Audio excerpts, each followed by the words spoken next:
hay una pregunta que toda sociedad se enfrenta, una pregunta fundamental. ¿Qué es mejor? ¿Tener un pastel económico, gigante, aunque algunos se lleven porciones enormes y otros apenas unas migajas? ¿O es preferible un pastel más pequeño, pero donde todos tengamos una rebanada más o menos parecida? Hoy vamos a desglosar este gran dilema, el de la desigualdad económica. Y para empezar a entender este debate, no hay nada mejor que una cita icónica de Winston Churchill. Esta frase, la verdad, captura perfectamente los dos extremos de la discusión sobre la riqueza y su distribución. Es un dilema que de hecho ha definido la política económica por más de un siglo. Y esto ilustra esa tensión de una forma brillante. A ver, por un lado, los sistemas de mercado son increíblemente buenos para hacer que el pastel económico crezca, y crezca mucho. Pero por otro lado, no garantizan en absoluto que todos reciban una porción justa. Y esa es la disyuntiva central. ¿Priorizamos el crecimiento total o el reparto equitativo? Bueno, para abordar este tema tan complejo, vamos a seguir una ruta. Primero, exploraremos ese dilema principal. Luego, analizaremos los datos. ¿Qué tan desiguales somos realmente?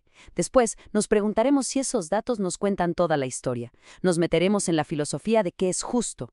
Y finalmente, veremos las políticas del mundo real y su gran desafío, el llamado problema del cubo agujereado. Empecemos por lo básico. La famosa mano invisible del mercado, de la que hablaba Adam Smith, es muy eficiente para asignar recursos y crear riqueza.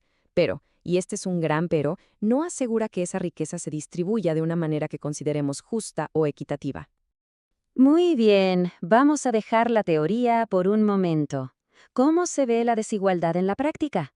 Es hora de mirar los números, y para eso vamos a empezar con el caso de Estados Unidos. A ver, aquí tenemos a las familias de Estados Unidos divididas en 5 grupos de igual tamaño.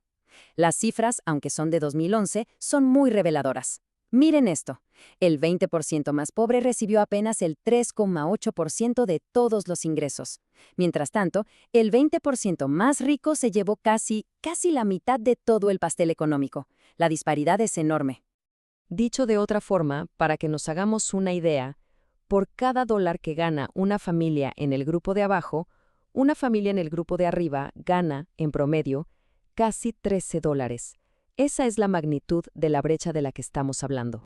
Y si ponemos esto en un contexto global, vemos que Estados Unidos está como en un punto intermedio.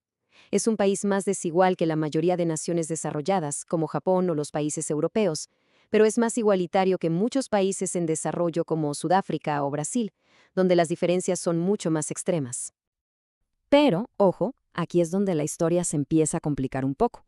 Resulta que los datos de ingresos, así a secas, no siempre nos dan la imagen completa del bienestar económico real de una persona.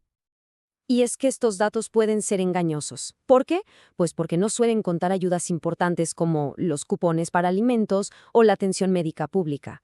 Tampoco consideran que, lógicamente, un estudiante gana mucho menos que un profesional en la cima de su carrera. Y además, no distinguen entre alguien que tuvo un mal año y alguien que vive en la pobreza de forma crónica. En resumen, no siempre miden lo que de verdad importa, el bienestar. Y aquí viene un dato que es clave, absolutamente clave. Si en lugar de medir los ingresos, medimos lo que la gente realmente consume, la historia cambia de forma drástica. La brecha de ingresos puede ser de 15-1, enorme, pero la brecha en el nivel de vida, o sea, en lo que la gente puede comprar y usar, es mucho menor, de apenas 2-1. Esto sugiere que nuestra percepción de la desigualdad podría estar algo exagerada. Y todo esto nos lleva, de cabeza, al corazón filosófico de todo este debate. ¿Qué se debería hacer al respecto? Si es que se debe hacer algo, claro. Aquí hay, digamos, 3 grandes escuelas de pensamiento. Por un lado, los utilitaristas. Su lógica es, $1 extra le sirve mucho más a una persona pobre que a una rica, así que repartamos el dinero para crear la mayor felicidad total. Luego están los liberales, como John Rawls, que proponen diseñemos un sistema que por encima de todo proteja al que está en la peor situación. Y finalmente los libertarios, que dicen, no, lo importante no es el resultado final, sino que las reglas del juego sean justas para todos desde el principio. La idea liberal, por ejemplo, nos invita a un experimento mental fascinante. Pensemos por un momento, si tuviéramos que diseñar las reglas de la sociedad desde detrás de un velo de ignorancia, o sea, sin saber si vamos a nacer ricos o pobres, ¿qué tipo de sociedad crearíamos? Rawls argumenta que por pura precaución crearíamos una que protegiera al más desfavorecido. Bueno, pasemos ahora de la filosofía a la práctica. ¿Cómo se traducen estas ideas en políticas gubernamentales reales, diseñadas para ayudar a los más pobres de la sociedad? Generalmente los gobiernos usan una combinación de 4 herramientas. Primero, las leyes de salario mínimo. Segundo, los programas de asistencia social, como ayudas directas. Tercero, el impuesto negativo sobre la renta, que es una idea interesante donde el gobierno le paga a quienes ganan muy poco. Y cuarto, las transferencias en especie, que son ayudas no monetarias, como alimentos o vivienda. Cada una con sus promesas y sus riesgos. Pensemos en el salario mínimo. La promesa es muy clara: ayudar a que los trabajadores con salarios bajos ganen más, y sin un costo directo para los contribuyentes. El peligro, según muchos economistas, es que si se aumenta demasiado el costo de contratar, las empresas podrían decidir contratar a menos gente, perjudicando justo a quienes se quería ayudar.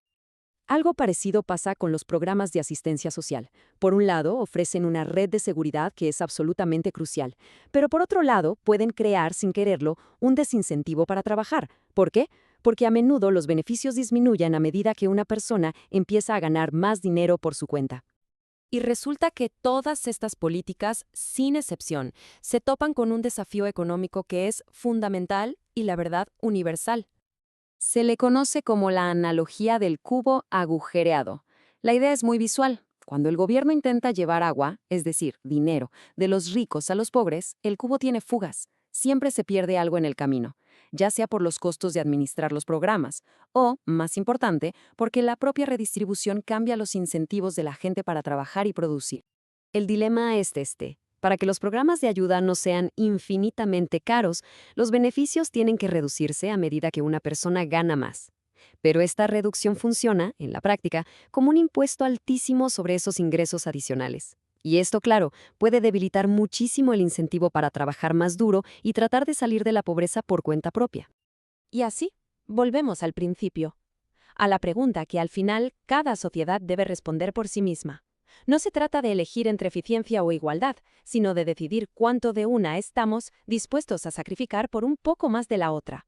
¿Preferimos un motor económico que vaya a toda velocidad, aun sabiendo que algunos se quedarán muy atrás? ¿O preferimos frenar un poco ese motor para asegurarnos de que todos lleguen más o menos juntos? La respuesta a esa pregunta no solo define una política económica, en el fondo, define nuestros valores como sociedad.